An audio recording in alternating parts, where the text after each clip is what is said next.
Welcome to Mouhas diary my channel.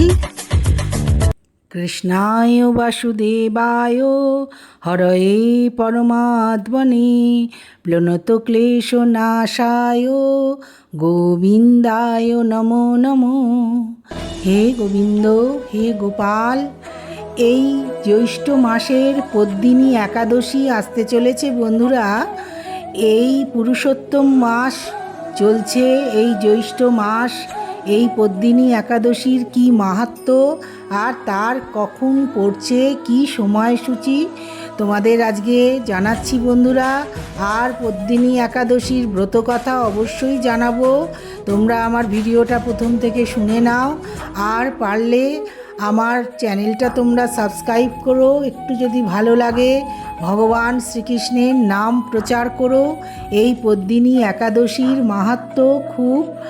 Purushottam মাস বা অধি মাসকে মল মাস বলে এই মাসে সমস্ত শুভ কার্য পরিত্যাগ করে থাকে। এই জ্যৈষ্ঠ মাস মল মাস পড়েছে, কোনো বিয়ে পৈতে কোনো শুভ কাজ এই মাসেতে হবে না। কিন্তু ভগবান শ্রীকৃষ্ণ এই মাসকে পারমার্থিক মঙ্গলের জন্যে অন্য সকল মাস থেকে সর্বশ্রেষ্ঠ বলে নির্ণয় করেছেন।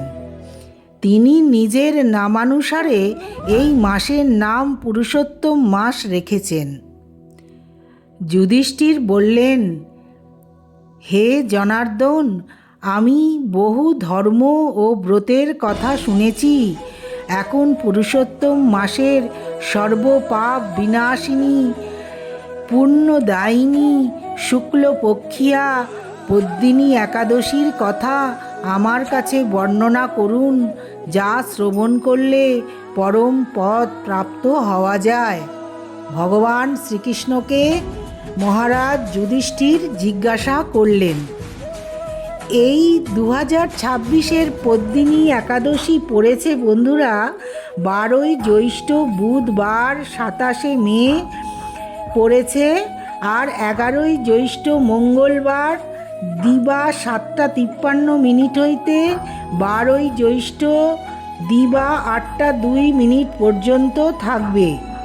27শে মে 12ই জ্যৈষ্ঠ এই পদ্মিনী একাদশী পালিত হবে বন্ধুরা।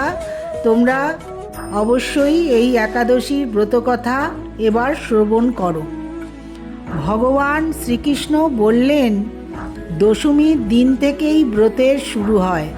কাঁসার পাত্রে ভোজন, মুসুর ডাল, ছোলা, শাক এবং অপরের অন্ন ও আমিষ দশমীর দিন বর্জন করতে হয়। পরের দিন প্রাতকৃতের পর সুগন্ধি ধূপ, দীপ, চন্দনাদি ভগবানের পুজো করতে হয়। রাত্রিতে জাগ্রত করে ভগবানের নাম গুণ কীর্তন করতে হয়। এখন এই ব্রতের একটি ইতিহাস আপনার মনোরঞ্জনের জন্যে বলছি। পূর্বে পুলস্ত্য মুনি দেবর্ষি নারদকে এই ইতিহাস বর্ণনা করেছিলেন। এক সময় রাজা কার্তবীর্য লঙ্কাপতি রাবণকে পরাজিত করে তার কারাগারে বন্দি করে রাখে। পুলস্ত্য মুনি রাজার কাছে রাবণের মুক্তি প্রার্থনা করেন। মুনির আজ্ঞায় রাজা রাবণকে মুক্ত করে দেন।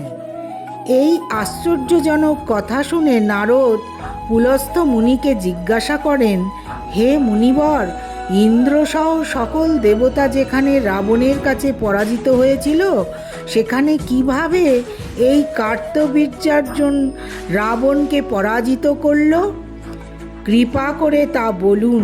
পুলস্ত্য মুনি তখন নারদের কাছে কার্তবীর্যের জন্ম রহস্য বর্ণনা করেন। ত্রেতা যুগে কৃতবীর্য নামে এক রাজা ছিলেন। মহিষ্মতিপুরে তার রাজধানী ছিল। রাজার অনেক পত্নী ছিল, কিন্তু রাজ্যভার গ্রহণের মতো কোনো পুত্র লাভ রাজার ভাগ্যে হয়নি। দেবতাদের আরাধনাতেও সুফল মেলেনি তার। অবশেষে সাধুদের আজ্ঞানুসারে বিভিন্ন ব্রত পালন করলেন। তথাপি রাজা ছিলেন অপুত্রক। মন্ত্রীর ওপর রাজ্যভার অর্পণ করে তপস্যায় যাবেন বলে স্থির করলেন রাজা কৃতবীর্য। রানী ছিলেন মহারাজ হরিশ্চন্দ্রের কন্যা পদ্মিনী। তিনি ছিলেন অত্যন্ত পতিব্রতা। স্বামীর সঙ্গে তিনিও তপস্যার জন্যে মন্দার পর্বতে গমন করলেন। সেখানে তারা 10,000 বছর ধরে কঠোর তপস্যা করলেন, কিন্তু তবুও কৃতবীর্য পুত্র সুখে বঞ্চিতই রইলেন। রানী পদ্মিনী মহাসাধ্বী অনুসূয়াকে জিজ্ঞাসা করলেন, হে সাধ্বী, পুত্র লাভের জন্যে আমার স্বামী 10,000 বছর তপস্যা করেও বিফল হয়েছে। এখন যে ব্রত পালনে ভগবান প্রসন্ন হন এবং অতি শ্রেষ্ঠ পুত্র লাভ হয়, এমন কোনো উপায় বিধান করুন। পদ্মিনীর প্রার্থনায় অনুসূয়া প্রসন্ন হয়ে বললেন, 32 মাস অন্তরে এক অধিমাস বা পুরুষোত্তম মাস আসে। এই মাসে পদ্মিনী ও পরমা 2 একাদশী। এই ব্রত পালন করলে পুত্রদাতা ভগবান শীঘ্রই প্রসন্ন হবেন। অনুসূয়ার নির্দেশে পদ্মিনী পরম শ্রদ্ধায় এই একাদশী ব্রত পালন করলেন। সেই ব্রতে সন্তুষ্ট হয়ে ভগবান বিষ্ণু গরুর বাহনে আরোহণ করে পদ্মিনীর সম্মুখে উপস্থিত হলেন। ভগবান বললেন, হে ভদ্রে, আমি প্রসন্ন হয়েছি। পুরুষোত্তম মাসের সমান কোনো মাস আমার প্রিয় নয়। এই মাসের একাদশী আমার পরম প্রিয়। তুমি সেই ব্রত যথাযথ পালন করেছ, তাই আমি তোমার ইচ্ছানুরূপ বর প্রদান করব। ভগবানের স্তব করে রানী বললেন, হে ভগবান, আমার স্বামীকে আপনি বরদান করুন।